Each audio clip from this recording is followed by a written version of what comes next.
कंगना रनौत की धाकड़ क्या लोगों को धाकड़ लगेगी यानी बहुत अच्छी लगेगी। हेलो फ्रेंड्स, नमस्कार and welcome to Komal Nahata official. आप समझ ही गए होंगे इस वीडियो में हम रिव्यू करने वाले हैं आज रिलीज हुई सिनेमा घरों में रिलीज हुई फिल्म धाकड़ को। लेकिन सबसे पहले आपको याद दिलाना ज़रूरी है कि अगर आपने अभी तक हमारे चैनल यानी आपके चहीते चैनल को सब्सक्राइब ना किया हो तो इस वीडियो को देखने के तुरंत बाद ज़रूर कीजिएगा।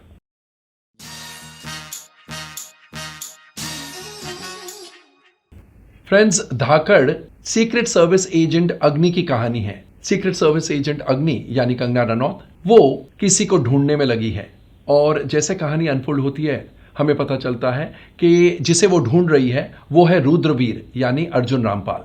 और कहानी आगे बढ़ती है तो हमें यह पता चलता है कि रुद्रवीर और रोहिणी यानी दिव्या दत्ता मिलके एक ह्यूमन ट्रैफिकिंग का बिजनेस चलाते हैं बड़े बेशुमार लेवल पर एंड लड़कियों को अगवा करते हैं और उन्हें फ्लैश ट्रेड में डालते हैं।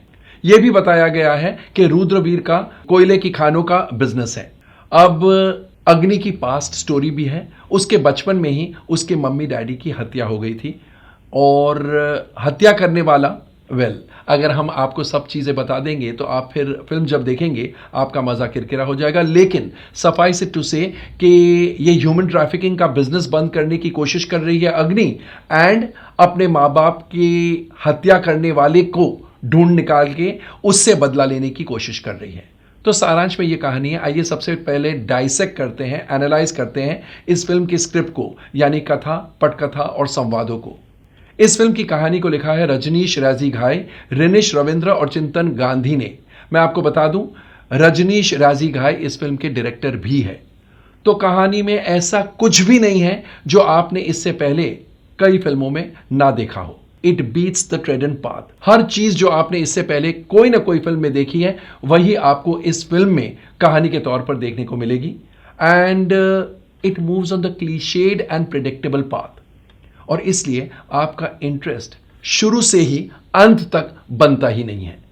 बहुत ही घिसे पिटे सीन्स, बहुत ही क्लीशेड सीन्स और बहुत ही प्रिडिक्टेबल सीन्स हैं और आपको पता है अब ये होने वाला है, अब ऐसा होने वाला है। और अगर नहीं पता है तो जब होता है आपको लगता है नहीं भी होता तो हमें क्या। The story has absolutely no excitement for the audience. Screenplay लिखा है रजनीश राजी घाई और राजीव जी मेनन ने with additional screenplay written by Ritesh Shah. तो स्क्रीन प्ले भी स्टोरी की तरह कमजोर है, बेहद कमजोर है। एक्चुअली जैसे ड्रामा अनफोल्ड होता है आपको धीरे धीरे रियलाइज होता है कि आप उस ड्रामा में इन्वॉल्व ही नहीं है। जो हो रहा है ठीक हो रहा है, नहीं होता तो भी क्या कर लेते। कहने का मतलब है कि आपको कतई इंटरेस्ट नहीं आता है कि अब आगे क्या होगा। You don't get involve in the guessing game. You are not excited about watching what is unfolding on the screen और इसलिए आप पैसिव स्पेक्टेटर्स की तरह ड्रामा को अनफोल्ड होते हुए देखते हैं। स्क्रीन प्ले में भी स्टोरी की तरह बिल्कुल बिल्कुल नयापन नहीं है और डायलॉग्स जो है वो रितेश शाह के हैं। डायलॉग्स किस तरह लिखे गए हैं हम सिर्फ एक एग्जाम्पल देंगे, उससे आप समझ जाइएगा। एक सीन है जहां पर अग्नि के बॉस प्लेड बाय शाश्वता चैटर्जी वो कहते हैं कि इसलिए मैंने ये बात तुमसे छुपाई, नहीं तो मुझे पता था कि तुम्हारे प्रोफेशन में तुम्हारे इमोशंस आड़े आ जाते। तुरंत इसके बाद एजेंट अग्नि यानी कंगना रनौत शाश्वता चैटर्जी से पूछती है लेकिन तुमने मुझसे ये सब क्यों छुपाया।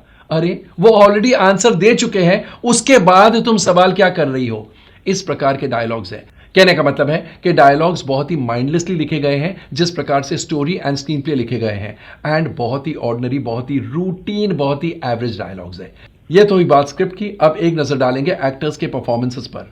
कंगना रनौत एज एजेंट अग्नि is just about ordinary. Actually ये रोल उनके लिए है ही नहीं और इसलिए डिस्पाइट हर बेस्ट एफर्ट्स, काम और मेहनत बहुत की है उन्होंने, लेकिन वो खरी नहीं उतरती है इस रोल में, इस किरदार में। और आप उनसे सहानुभूति भी नहीं कर पाते हैं एंड उन्हें अपलॉड भी करने की कोशिश करें तो भी आपसे अपलॉड होगा ही नहीं। उनका परफॉर्मेंस भी और कंगना रनौत खुद भी। अर्जुन रामपाल रुद्रवीर की भूमिका में बिल्कुल नहीं जमे हैं, बिल्कुल नहीं। वो जिस प्रकार से डायलॉग्स बोलते हैं आपको इरिटेशन होता है। और वो क्या कर रहे हैं पूरी फिल्म में, क्यों कोयले की खानों का बिजनेस करते हैं, ह्यूमन ट्रैफिकिंग का बिजनेस करते हैं या कोयले की खान का बिजनेस करते हैं और दोनों कहाँ मेल खाते हैं, कुछ समझ ही नहीं आता है। और उनका performance is very weak. Saswata Chatterjee of course does a fine job as agent Agni's boss. Divya Dutta जो रुद्रवीर की बिजनेस पार्टनर रोहिणी की भूमिका निभा रही है, she is done a fine job, लेकिन अगेन कुछ कॉन्सिक्वेंशियल, कुछ बहुत ज्यादा ठोस रोल नहीं है उनका। शारिब हाशमी का एक छोटा रोल है as another agent and he is all right, nothing to shout about. बाकी सपोर्टिंग कास्ट में बहुत सारे एक्टर्स हैं जिन्होंने ठीक ठाक सपोर्ट लैंड किया है, nothing extraordinary, nothing that stands out. यह तो ही बात एक्टर्स के परफॉर्मेंसेस की। अब एक नजर डालेंगे डायरेक्शन और अन्य टेक्निकल एस्पेक्ट्स पर। रजनीश राजी घाय के निर्देशन में यह फिल्म बनी है और जिस तरह स्क्रिप्ट कमजोर है उसी तरह उनका डायरेक्शन भी बेहद कमजोर है। यह नरेटिव स्टाइल ऐसा है कि ऑडियंस को इन्वॉल्व नहीं कर पाता है। माइंडलेस वायलेंस, एक्सट्रीम वायलेंस, इतना वायलेंस क्यों दिखाया है कुछ समझ में नहीं आता है। और एक्चुअली जब इतना सारा वायलेंस आपको स्क्रीन पर अनफोल्ड होते हुए दिखता है, आपको सबसे पहले ये ज़हन में बात आती है कि शायद कहने के लिए, बोलने के लिए स्टोरी में कुछ ज्यादा है नहीं, इसलिए बस एक्शन दिखाते रहो, दिखाते रहो, दिखाते रहो। But sorry, the audience does not like such a lot of action, that also mindless violence, gruesome violence, audience को नहीं पसंद आता है।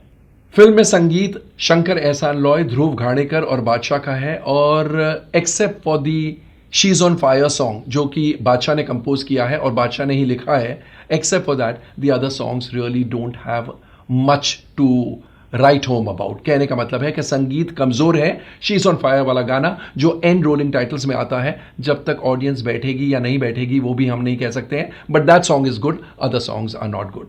गानों के बोल अमिताभ भट्टाचार्य, इशिता अरुण और बादशाह के हैं जो कि बहुत ही ऑर्डिनरी है। Again she is on fire वाला गाना, उसके बोल ऐसे हैं कि आपके जुबान पर चढ़ जाए, बाकी गाने तो कमजोर है ही। The dance in the she is on fire song is very very routine, और ध्रुव घाणेकर का बैकग्राउंड स्कोर बहुत ही ऑर्डिनरी है, बहुत ज्यादा ऑर्डिनरी। फिल्म में सिनेमेटोग्राफी टेत्सुओ नागाटा की है जो कि ठीक ठाक है। एक सवाल, इतने सारे डार्क सीन्स क्यों हैं, इतनी कम लाइट में एक्शन सीन्स क्यों शूट किए गए हैं?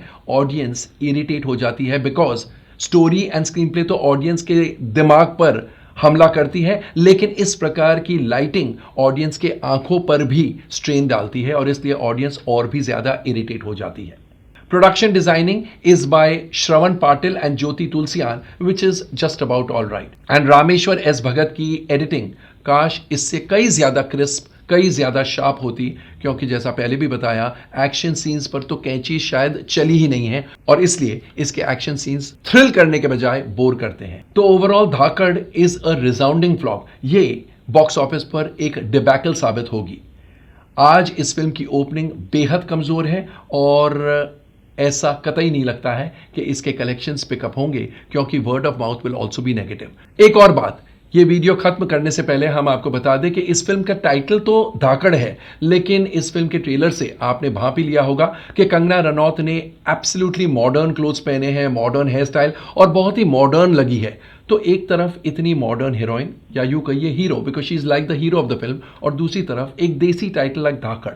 तो आप किसे टारगेट कर रहे हैं? रूरल ऑडियंस को विद द टाइटल धाकड़, तो फिर वो कैरेक्टराइजेशन नहीं जमेगा।